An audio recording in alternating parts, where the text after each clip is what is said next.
My brother James has a girlfriend, Lindsay, who he's been dating for 7 months. He decided to bring her to Christmas at my house, stay over Christmas Eve, and leave the next day after lunch. I had met Lindsay at drinks before this, and she seemed nice.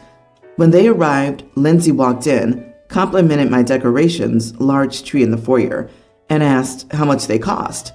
I was a bit surprised by the question, but I just said, more than I'd like, and moved on.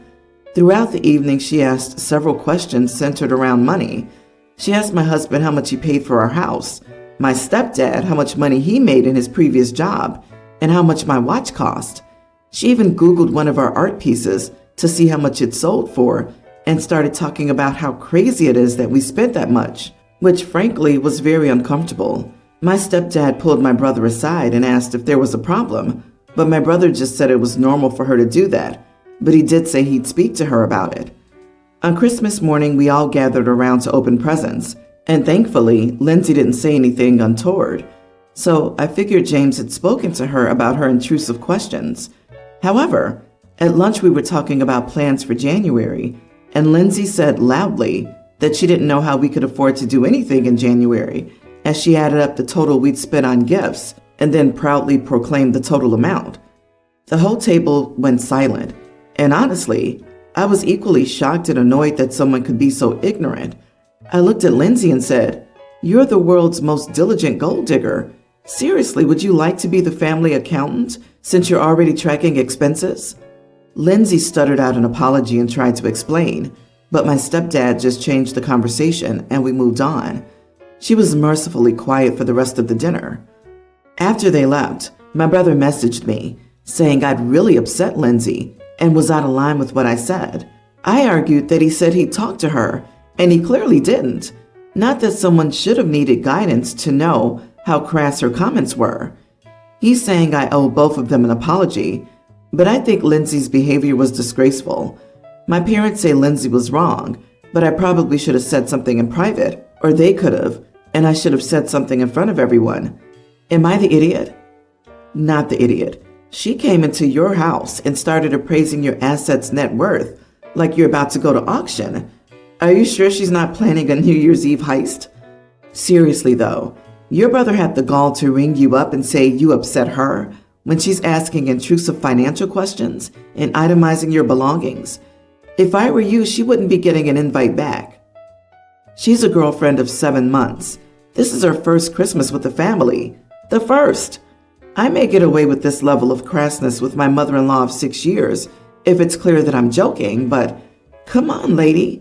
In what world is asking people how much money they make and adding up the totals of Christmas gifts normal? So sorry to your brother, who's suffering from extreme delusion. Agreed. She was being incredibly rude and obviously making everyone uncomfortable. For me, when she Googled the price of the art piece, would have been a what the heck moment. Like I'd start locking up my jewelry and watching her. As for my brother, I have one word: prenup. You are the idiot. She's not a gold digger. Such a stupid term, by the way. She's simply in awe of excess spending. Yes, it was rude and ignorant for her to make comments, but that doesn't make her an idiot. You owe her an apology for the inappropriate name calling. If you were raised the way you imply, you know how to soft cut a conversation. You took a hard cut at her in public, which is as unseemly as asking how much the tree was. Your goal was to make her uncomfortable. Is she autistic? Autistic people have trouble understanding the unwritten rules of society, such as off-limits conversation topics. Even if she was on the spectrum, that's no excuse to be excessively rude and make a family's Christmas awkward and uncomfortable. People think that mental issues are a blanket excuse for any type of crappy behavior, and that's just not how the real world works. Don't apologize to your brother. Why should you? She should be apologizing to you, and your brother should be apologizing on her behalf. If someone is rude to you, you're allowed to defend yourself and shut them down, which is what you did. Maybe next time she'll learn to keep her mouth shut and not constantly talk about money. My brother John dated Kiara for 10 years, and they broke up 4 years ago because my brother didn't want to leave my city, and Kiara got a great job opportunity outside the country. He made her choose between the job and him, so she moved to another country. Kiara and I became best friends while she dated my brother, and we maintained our friendship even after the breakup. My brother always said he didn't like it, but I didn't care. He's been dating Pam for 3 years. She's 6 months pregnant and engaged to him. Kiara's also dating a great guy. The situation. This year, the construction of my house was finally done, and it has a large leisure area and swimming pool, great for parties. Because of that, I decided to throw a party at home, and my parents and brothers agreed to come. In all, there would be about 30 guests, friends and family, at the party, including Kiara, who's spending the ends of the year here, and I invited her. As usual for my parties, I set up a message group with the invited adults to discuss the menu and who was bringing what. In that group chat were also Kiara, Pam, and John.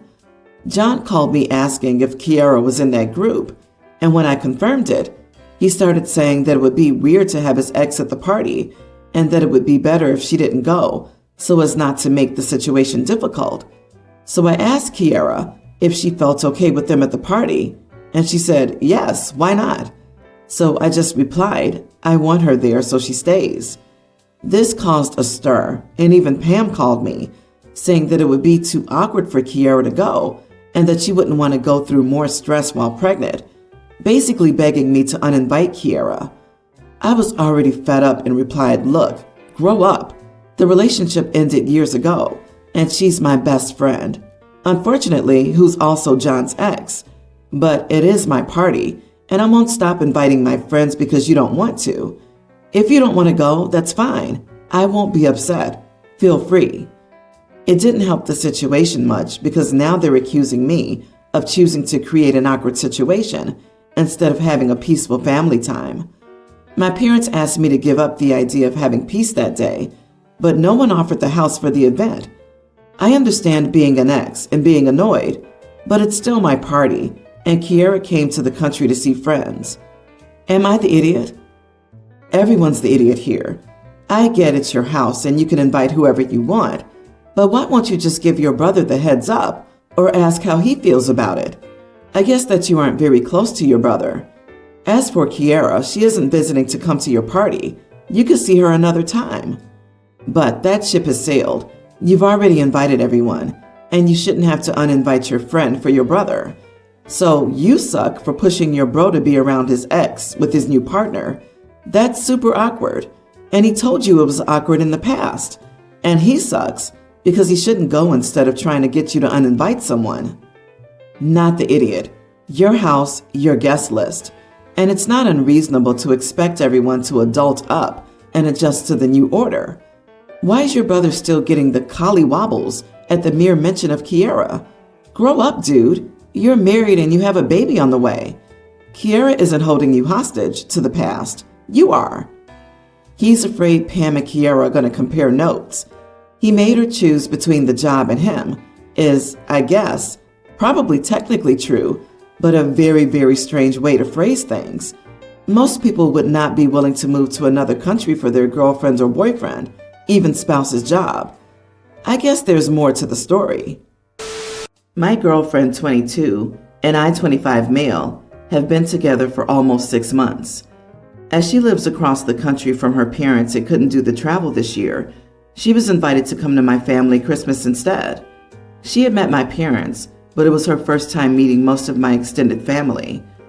A couple of days before Christmas, we woke up to find her pet hamster had died in the night. She was really upset about it. It was a year old, which I think is a pretty normal life for a hamster. She cried and didn't feel like doing anything for the whole day, which was fine. We even had a little funeral for it and buried it in our backyard. Come Christmas morning, my girlfriend is still sad and doesn't want to wake up and have breakfast together or open presents. She said she couldn't enjoy it as she'd bought presents for her hamster and it was making her too sad. I told her I could take her to the store and she could pick out a new hamster as a present to cheer her up.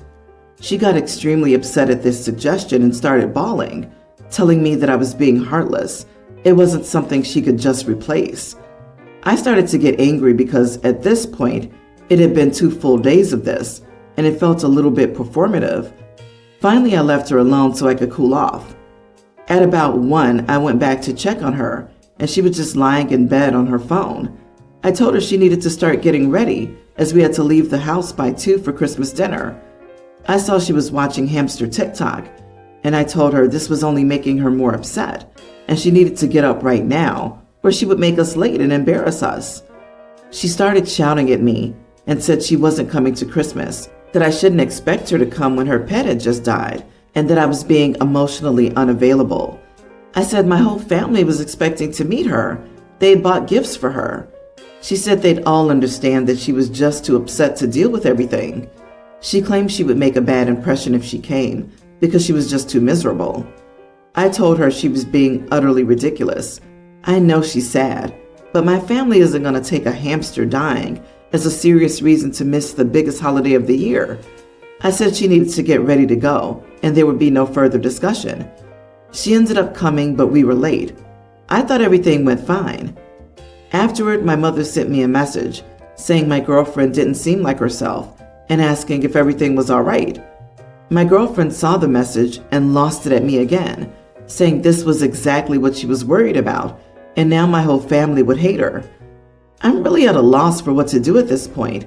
It's been a couple of days, and the fight has not been resolved. I really don't think I was in the wrong, but she's extremely hurt and says that I'm being a psychopath. You are the idiot. Replace hamster with cat, dog, horse, or any animal in the story. Does her reaction seem more understandable now? Just because it's a hamster to you doesn't mean it was the same for her.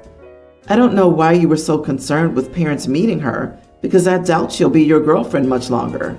You may not think a dead hamster is the end of the world, but your girlfriend really loved the rodent and needed more time to come to terms with his passing. The issue wasn't really about the hamster. It was about a young lady who was not in the proper mindset to be meeting her boyfriend's family, but you made her go anyway. You can think she's overreacting, but that doesn't matter. She shouldn't have been made to leave home until she felt ready to leave home. Not to be morbid, but just in case she decides to get another hamster, are you sure the hamster wasn't hibernating? Hamsters get buried all the time from going into hibernation, which is very similar to death. Is this her first hamster? Because in that case, it can be easily mistaken for it dying. Holy crap, I didn't know this was a thing. We buried him in a shoebox with some flowers and a couple of his toys. But geez, I really hate to think of the little guy possibly being alive out there. I think I should dig him up to check. 10-ish years ago, my friend Deb was 17, working fast food, and had a manager, 38-ish.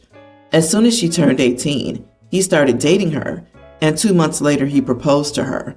Now, if you ask Deb, she'll say she didn't understand it was dating as she hadn't dated before, and her parents were messed up, so she didn't have people to talk to about this. She said yes, because she feared losing her job and wanted to get out of her home life. She said she liked the feeling of having someone care about her, but she never liked her manager. Personally, I think this is just her too ashamed to admit she was going to marry a much older dude and is looking for excuses. Before their wedding, she called things off and said she never wanted to talk about it because she felt so disgusted and ashamed of that relationship. Life went on, and I'd say Debbie's life has improved a lot. She's engaged again with a guy a year younger than her, which is pretty funny. I've asked if he knows about her relationship with her manager, and she says he knows what she's comfortable with sharing. I guess her current fiance didn't know she had said yes when she was proposed to. He just knew her manager had proposed to her. I spilt the beans during a joke I made. Everything was pretty awkward after that. Am I the idiot? You love throwing people under the bus, don't you? You are the idiot. Maybe you can't be happy or have nice things for yourself. I don't know, but that doesn't mean you should prevent others from building a life that they like. I especially love that OP finds it funny the friend is engaged to a guy a year younger than her. What's funny about that? You can feel the smugness oozing out of her story. What a disgusting person. Exactly. She's in a relationship with someone her age. Isn't that funny? Oh my God, I'm laughing my butt off at this moment. They're the same age. Just imagine. Please, someone get help. This is so funny I can barely breathe anymore. The only thing funnier than this is a 17-year-old with messed up parents. Like she took the chance to escape her awful family only to fall into the hands of a completely messed up guy in his late 30s. I'm wheezing. Man, what's up OP's sleeve next? Is she gonna burst out laughing at someone's funeral because it's just so funny they died before their parents? You're awful. You knew about her childhood trauma of growing up. You knew she said yes because she feared losing her job, but also just wanted to get out of her home life, and don't recognize that this is also trauma. She told you she didn't want to talk about it moving forward because she was so disgusted and ashamed. But you thought it was something for you to just joke about? Spill the beans? How do you not realize what an idiot you are? You don't deserve her friendship. About a week ago, I, 23 female, arrived at my parents' house. My sister Kate, 29, and her daughter B, a young child, arrived a couple of days ago, right before the storm started. It is currently minus 20 Fahrenheit, so nobody's going outside until it warms up. B was a handful before the storm rolled in, and now that we're all stuck inside, it's only gotten worse. I don't do great in the cold. I have some issues with circulation in my limbs, and to help combat it, I have various heating options at home. Because I had to travel a few hours to get here, I only had a heated blanket that my parents provided, a small electric heating pad, and a microwavable stuffed dog. It isn't super easy to move around with the blanket or the pad, so for the past couple of days, I've been using the dog. Last night, my niece noticed that I had it on my lap while we decorated cookies and asked to play with it. I told her no, and she got a bit whiny, but we could redirect her, so it was fine. Around bedtime, she asked again if she could have the dog. I told her no again and tried to explain that it's a special thing that helps me so I don't turn to ice. She started having a meltdown. Kate asked what had happened, and I explained. She told me to give up the dog to make B happy and use a heating pad instead. I told her I wasn't going to do that because I didn't want to use it later and then have B think she was entitled to it because she wanted to play. Kate said I was being selfish, and that was that. This morning, B was acting out at breakfast and told everyone it was because I was being mean to her and not sharing my toys. I once again told her that it's something that helps me move, and that's why she can't play with it. She had another meltdown, and my sister's now giving me the cold shoulder. My parents are on my side, but I feel like an idiot for causing drama in an already stressful time of year. Not the idiot. Just be more direct. Show her how the dog heats up. Show her that it is for you to feel better. Tell her that it's not a toy, it's medical equipment. No one takes someone else's medicine. There are 2 lessons in one. Agreed. It's a medical device to you, not a toy. Your sister's an idiot and needs to understand the difference. I'm not a parent, but honestly, if it was just a stuffed animal that you liked and didn't want her to play with, that would have been fine. People who think children deserve to just have anything they set their eyes on and like are setting their kids up for failure. Imagine the day reality hits and they learn that they are, in fact, not entitled to every single object they desire. Your niece is spoiled and her mom is enabling her. Your sister's clearly the cause of why your niece acts out. If the solution to your child throwing a fit is to just give them what they want, then they'll just continue throwing a fit. I have some little cousins like that, and their parents never say no or discipline them. As a result, they're a terror when they come over and do poorly in school.